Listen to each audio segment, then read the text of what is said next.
Welcome to Stan the Wine Man TV. I am your host, Stan Rattan, and this is the Blue Collar Wine Show, where I help you spend your wine dollars wisely. I also help you learn a little bit about wine. So we're going to do a very interesting wine from northern Rhone called Crozes Hermitage. Hopefully you can see. This one doesn't have a bigger, one of these has a big one you can see. Oh, there you go. So this is how it's spelled. You can see that. Crozes Hermitage.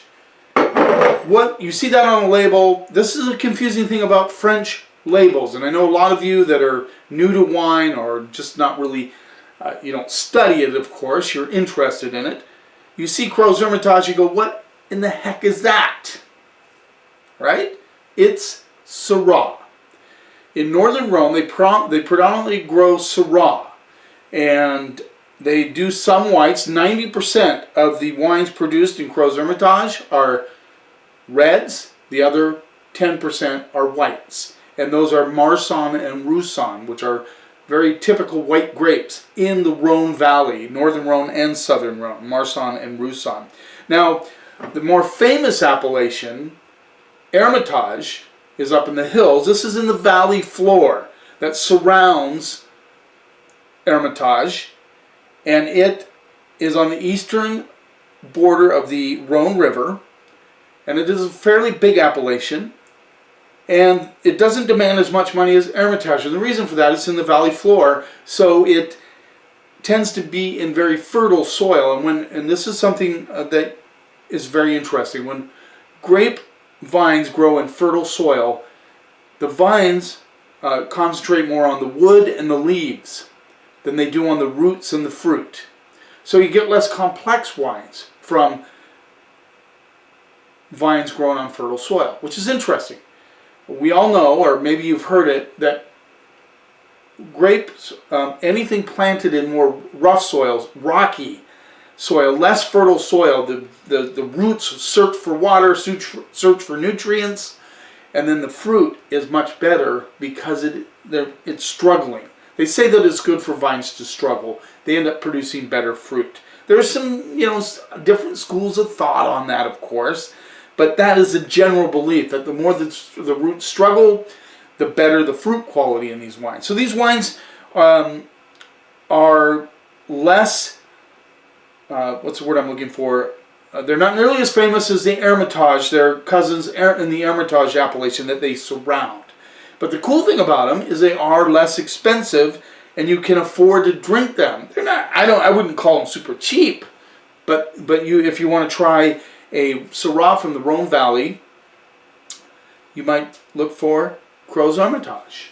Now, they do in some of these blend some Marsanne or Roussanne in with the wine. They might co-ferment them, and that's a practice in Côte Rôtie. They do. They co-ferment Viognier with their Syrah, and what that does, it gives it better aromatics. It does something to the wine. Australia is famous for doing their Shiraz co-fermented with Viognier, meaning that they ferment both the Viognier and the Syrah together. Now, it's just a small portion of white wine that they ferment with this, but it helps the aromatics, the bouquets of the wine. It does things to the wine that without that, they feel that helps the wine. It's just something that they're looking for in their winemaking process. We're going to get started right off the bat with these Crozes Hermitage. Just think Syrah. Now, I don't know how many are Syrah fans. Make a comment. Do you like Syrah? Is that something you seek out? This is the 2013, let's see, get the producer back here.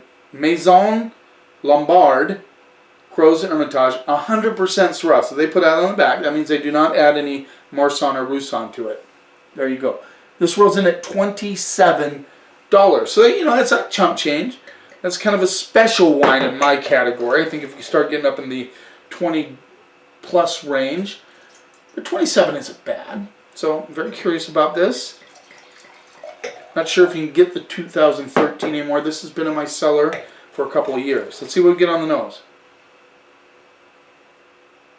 Almost right off the bat, I got like this stewed plum sort of aromatics. Interesting little kind of vanilla coming through on this. They don't give a lot of barrel treatment to these in Crozes Hermitage.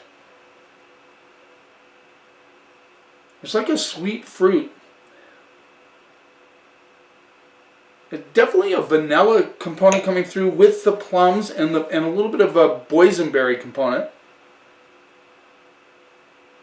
Yeah, let's see what we get on the palate. I like the aromatics on this.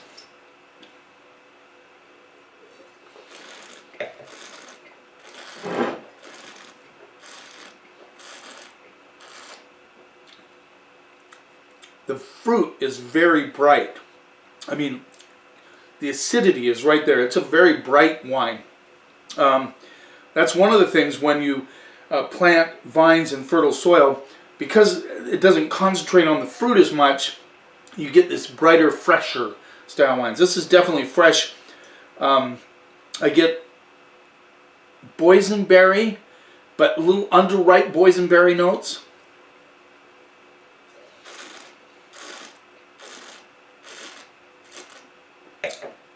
That stewed plum element comes through with these really kind of almost green boysenberry. Have you ever eaten a blackberry or boysenberry where there's a little bit of green in it?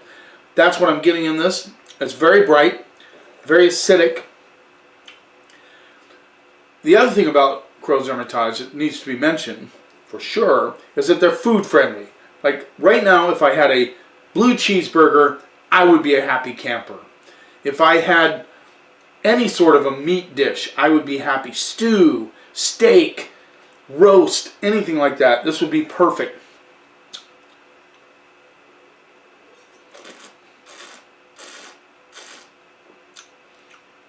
It's a little simple, bright. There's nothing wrong with it. It's fresh. It needs food. I'm going to go C plus B minus on that one. I think it's what Crozes Hermitage is about. It's certainly a solid wine. Have it with food. You cannot. I really guarantee you don't sit on the couch and watch a movie and drink this all by itself, unless you like to pucker up your mouth. Gorgonzola popcorn would be good with this. But I would go with any sort of a meat dish. Hamburger would be perfect with that one. Let's move on. This is the Aleofane Crozes Hermitage 2013 again. And this rolls in at $35. Natacha Shav Domaine Aleofane. $35. There you go. Almost getting a little blueberry on that one. It just kind of hit me right on the back end. So really, I think if you walked away from this episode, you would not be intimidated when you saw Crozes Hermitage. You go, oh, that's Syrah. That's all really what I want to get across. This does not say whether it's 100% Syrah. Probably is. 13% alcohol, so low alcohol. What's the alcohol on this one? Oh yeah, 12.5. So very low alcohol. I know a lot of my homies would like that. Let's see what we get on the nose. Oh, color fairly dark on that one. The other one was a little lighter. Sorry I didn't show you that. It says a little funk on it. A little bit of leather and tobacco. This definitely has deeper notes on the nose.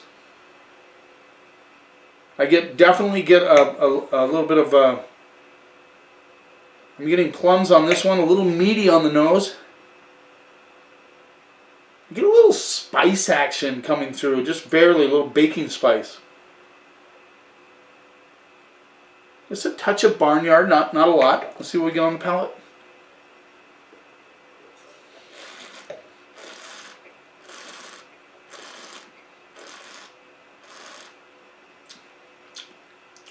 Much deeper in the mouth. I mean, really, almost like a roasted meat meets plum meets boysenberry. There's acidity to it. It has a nice backbone of acidity, but it's not nearly as bright as the first one.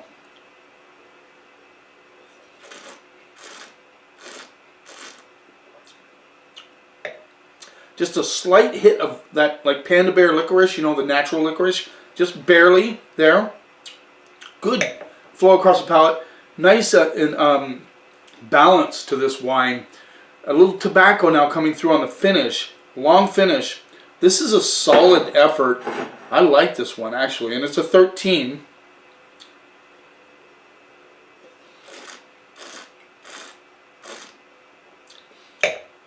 Yeah, you get a little bit of sweet fruit.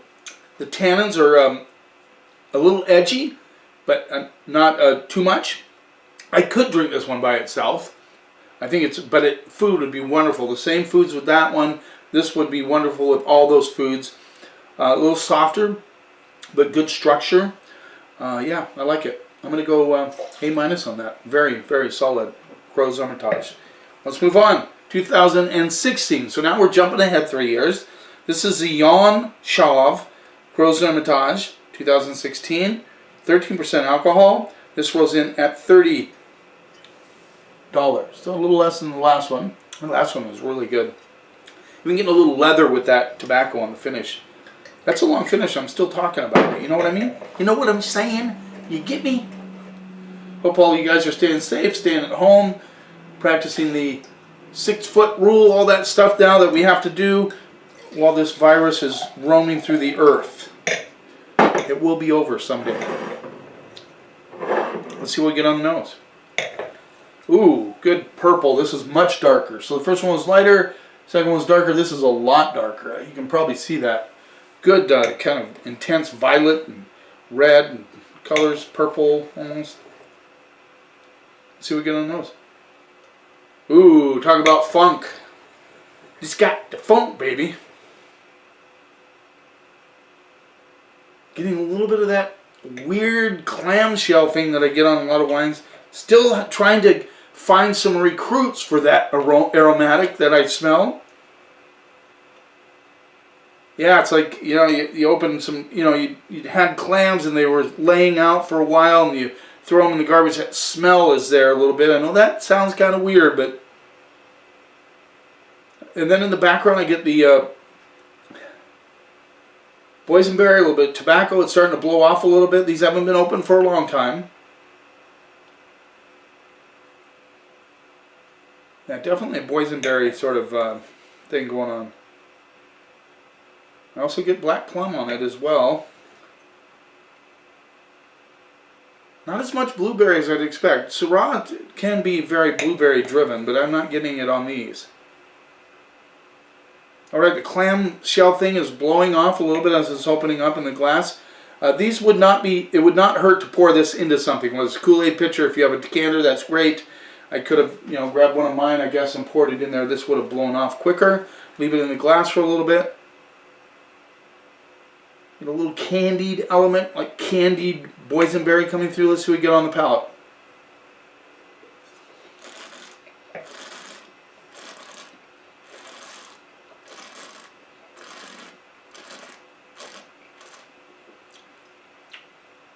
Wow. Wow. Wow. I get, like at the very end, I get this white and black pepper thing on the finish, but nice candied black plum and boysenberries coming through. The tannins are soft but firm at the same time.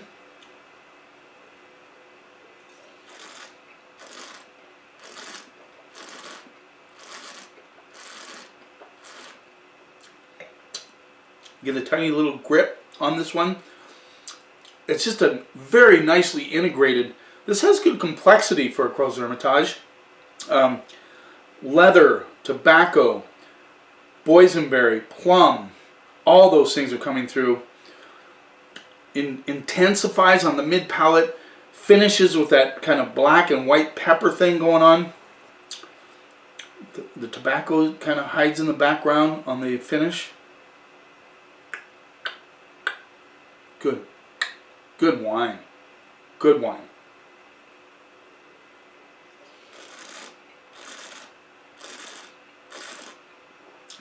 Has a little bit of that meatiness that you get in the Rhone Valley or the northern Rhone wines. A little bit of that kind of roasted meat element that comes through, which is the tannins, you know, have that element to them. Solid, solid wine. Now I know this is available, the Rhone Crozes Hermitage. You can bet a few of these are going to make it in my cellar. Solid wine. I'll show it to you again. Rhone. And the importer is Peter Wagant. Very, very solid importer. Like the guy. He does a good job. He has a great palate. And good wine. So there you go. Little kind of Crozes Hermitage 101. There you go. You know what it's about now.